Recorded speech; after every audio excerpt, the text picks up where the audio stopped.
Hi everyone, welcome here. If you're new here, my name is Rebecca. If you're not new here, welcome back. Thank you for coming back and watching another video.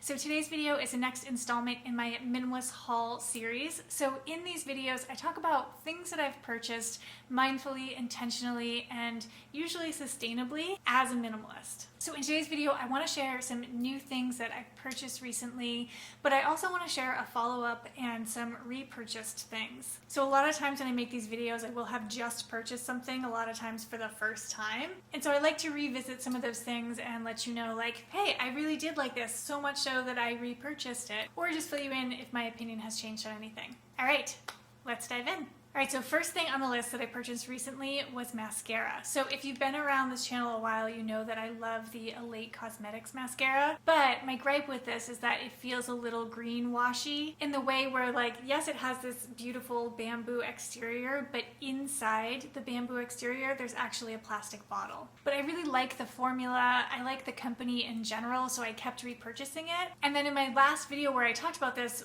somebody brought up in the comments this brand, which is Pacifica. So this is their vegan collagen mascara. It's fluffy lash mascara, and it comes in a glass tube but does have a plastic cap on it. So I've been using this for a few weeks now. A couple initial thoughts: I really do like the formula. Like, I feel like it gives me nice fluffy dark lashes. It really works almost too well.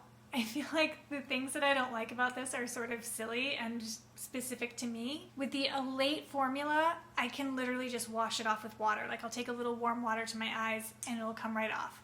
That is not the case with the Pacifica formula. I need to actually like put some sort of makeup remover on my eyes to get it off. And even when I do that, it leaves sort of like little raccoon eyes. Like, I really have to work to get it off, which is great because it has staying power. But to me, I'm like, well, now I have to find some sort of makeup remover. And I've been using coconut oil with it, and that like kind of works, but there still is like some staining on my skin. And when I wipe it with like a regular washcloth, it's too rough on my eyes. So then I'm like, well, I should also get some sort of like reusable eye makeup pad wipe thing that is washable. So in my minimalist head, now I'm like, well, now there's all these other things that I need to purchase in order to use this mascara. So to me, it's sort of like same but different. This has a lot of staying power. I like that it comes in this recyclable tube, although this cap I think just needs to go into the trash. Unless, I know you can send out the mascara wand to like animal shelters and things. They use them to like clean tiny birds and stuff like that. So potentially better than this packaging, which is kind of duplicative. Like, if you're going to use the plastic, just use the plastic. Why do you also then have to produce bamboo to put around it? But if I use this, I don't need any other products. So all things being equal, I think it's just what you want. So I don't really know what I'm recommending here. They're both good for different reasons. All right, next up, I bought 2 scrunchies. So one is in my hair. Here's the other one. They came in a pack of 2.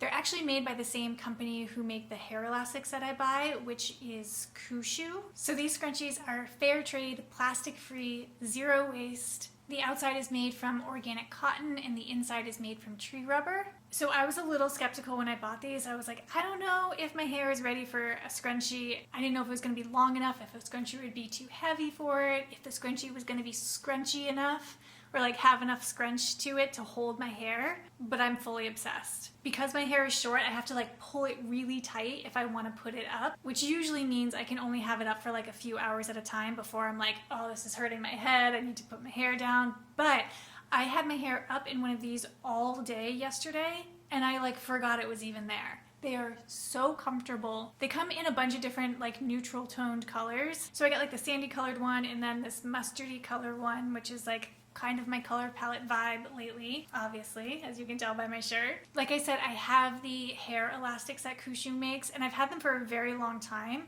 The thing I will say about them is they do stretch out over time, so you have to like end up wrapping them an extra time the longer that you have them. So I'll be interested to see if the same thing happens with these, but so far, love them. So next up was actually a really big purchase for me, and one that I had been thinking about for a really long time. So one of the things I do as a minimalist is make a list of all the bigger purchases I want to make, and by bigger I usually mean like anything over like $30 or so. And this had been on the list for months. So I am talking about a Remarkable. So this is what they call a paper tablet. I use this specifically for taking notes for work. And the reason why I find this such a helpful tool and why I decided to invest in it is when I started working from home, I would take all of my meeting notes in Evernote, which I still think is a really great tool and I do use for some things, but I was having a really hard time having sort of like a Zoom screen of faces and then also typing notes at the same time.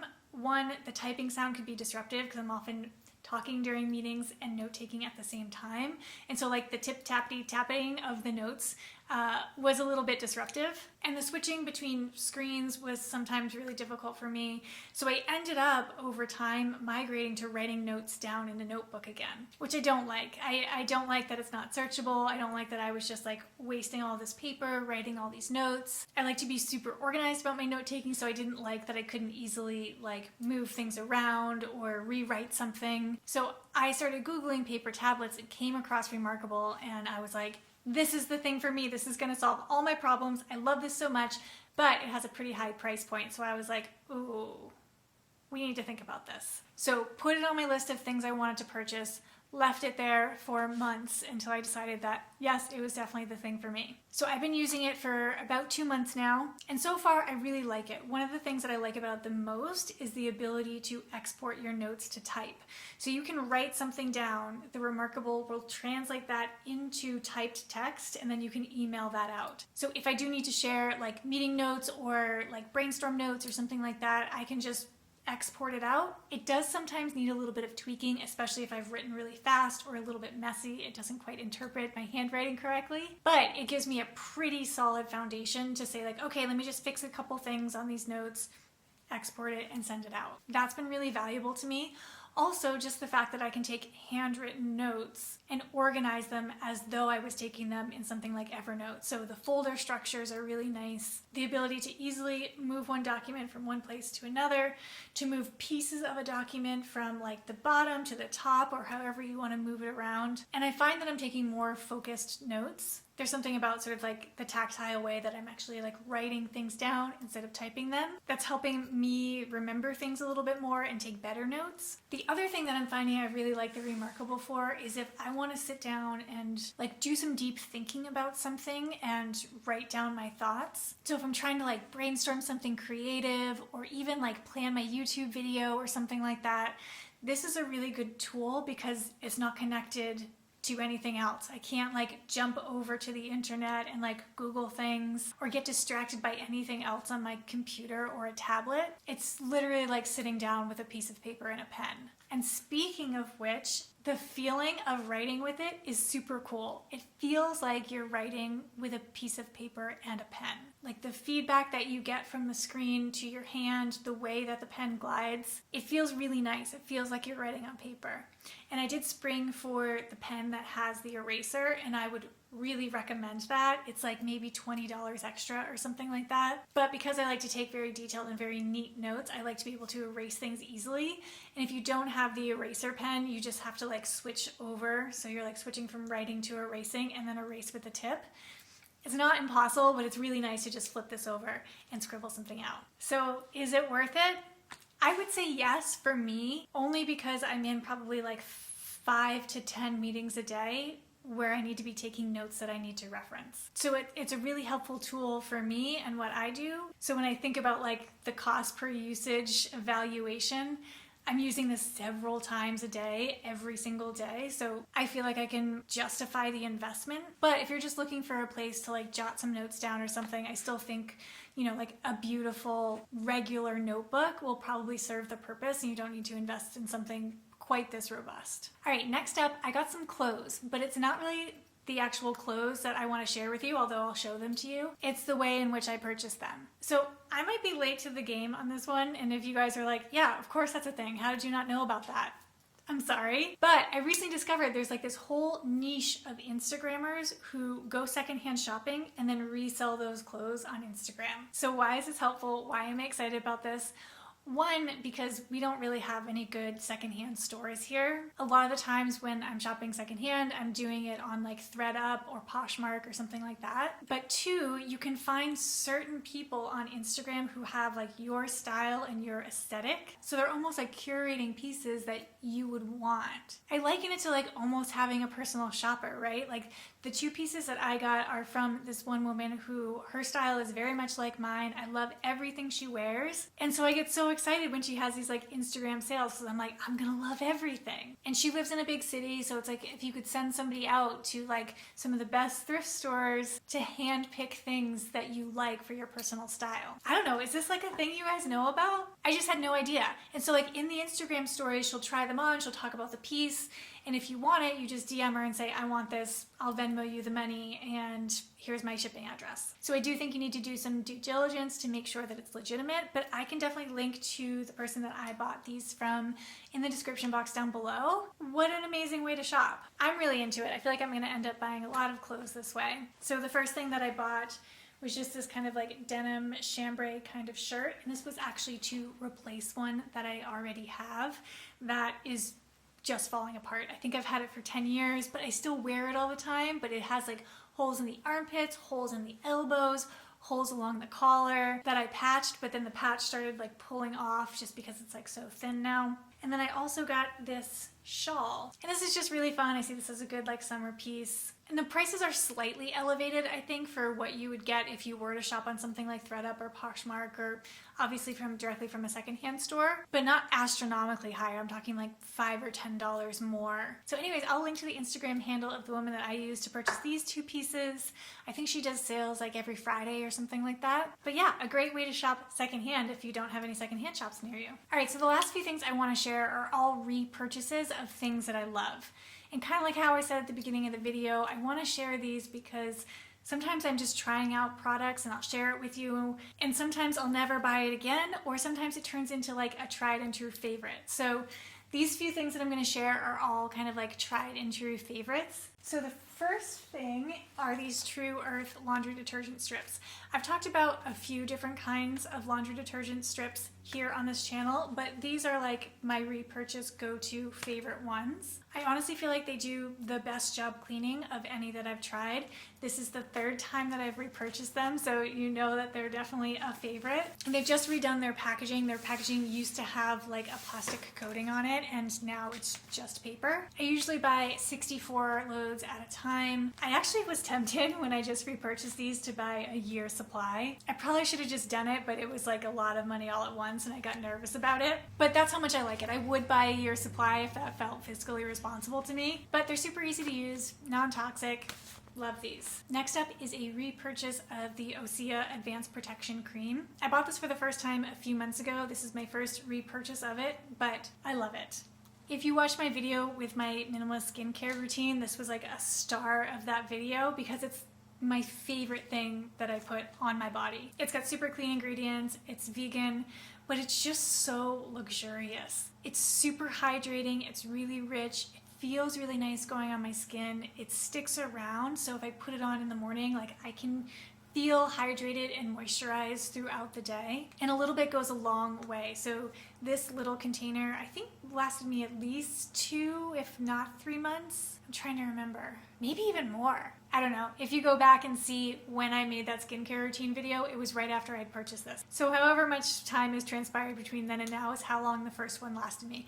And it's not even gone. I probably still have like 2 weeks to go in the bottle that I have. But if you're looking for like a good all-around super hydrating, really like rich, nourishing moisturizer, this is it. Next repurchase are the Brush with Bamboo toothbrushes. So I've been using these toothbrushes for years, and I've mentioned a couple times that I've been trying to find a better toothbrush solution because while this entire handle is compostable, they recommend you pull out the bristles, and while the bristles are bio-based, they're made from a castor oil, I believe. So they will eventually break down, return to the soil, but it'll take a really long time. And so they recommend you pull them out and recycle them. In my commingled mixed recycling, if I threw these bristles in there after I pulled them out, they are never going to get recycled. So I haven't found like the exact right solution for a toothbrush yet, but in the meantime I continue to buy these because I really like them and because I do think that they're one of the best options that are out there right now. They last for a really long time, and typically once they're sort of like too mangled to be brushing your teeth with anymore,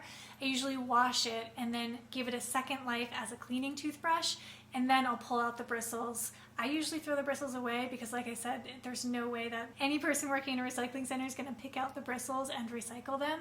And then I put the handle in my backyard compost. So I just brought 4 more of these toothbrushes. They do come in a package of 4. And as you can see, as I just was undoing this, they don't come in any additional packaging other than the cardboard box, which is also compostable. So I'll continue to keep my eyes out for a better solution to come on the market. I think something where I could throw the entire toothbrush in the compost would be ideal, but I haven't found anything that I like of that nature yet. But in the meantime, I do still really like this brand. All right, next up is the Meliora Oxygen Brightener.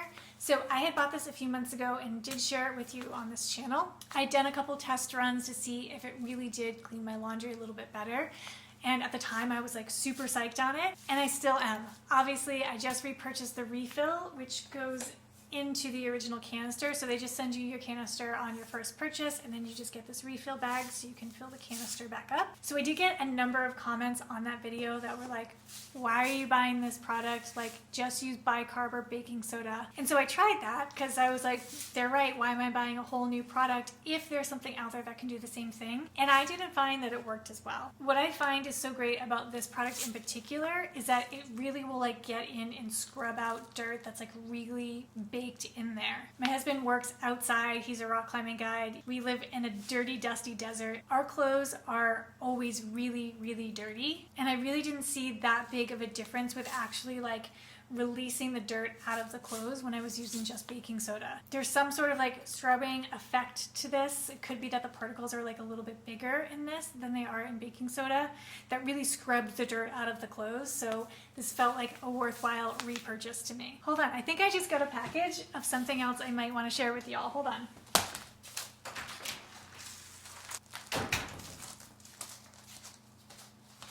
Let me open this package. So I need to preface this a little bit. If you watched last week's video, you know that part of my morning routine is I light a candle. It's like the first part of my morning routine that kind of gets me going. And to light that candle, I've either been using matches or like a plastic Bic kind of lighter. And so as I was doing that, I'm like, is there a better, more sustainable way for me to be doing this? I obviously don't like the plastic Bic lighter. When those come to the end of their life, you just throw them away and it's heartbreaking. Same thing with matches. You know, you go through one every single day. That's just a lot of product that you need to go through. So I started Googling like, what are some sustainable options for lighters? And so I'll be totally honest that I don't think I picked the most sustainable option, although I think that's a little bit up for debate. What I was seeing was a lot of people were recommending to get sort of like a USB rechargeable lighter. And that I get. I mean, you do need to like manufacture a whole electronic thing, which has its own impact to it. But also in my head, I was like, I cannot keep track of keeping one more thing charged. Like, I don't want another cord in my house. I don't want another thing that needs to be plugged in. Like, I just cannot do it. I know that like all these sustainability blogs are telling me that this is the best option, but I just cannot. So in lieu of that, I bought a reusable lighter. So I'm just peeling a sticker off here. So I invested in this thinking that this would be the type of thing that I could keep for a really, really long time. So this lighter is obviously a Zippo lighter. Most people probably know about these. You just refill them with the lighter fluid and then they have like a lifetime warranty to them. So the minimalist in me liked investing in something that I felt like was going to last a lifetime, like one good quality lighter that we could use for everything. I won't keep having to purchase newly made products. The downside of it, you know, you do have to purchase the fluid that goes in here. Sometimes you have to replace the wick and the flint in here as well. But by and large, I liked the idea of just having this one lighter that I could take care of and keep maybe forever. So obviously this just arrived right now. Haven't tried it out yet. So maybe I will follow up in a future minimalist haul video and let you know how I like this. All right, that's it for this week's video. Thank you so much for being here. Please make sure to subscribe if you haven't already. Follow me over on Instagram and I will see you next Tuesday. Bye everyone. Scrunchy, scrunchy, scrunchy. Ah! Oh my god, I'm dropping everything. Okay, ready, set, go. I forgot what I wanted to say. Ugh. Come on, come on. Did it. You're so fancy.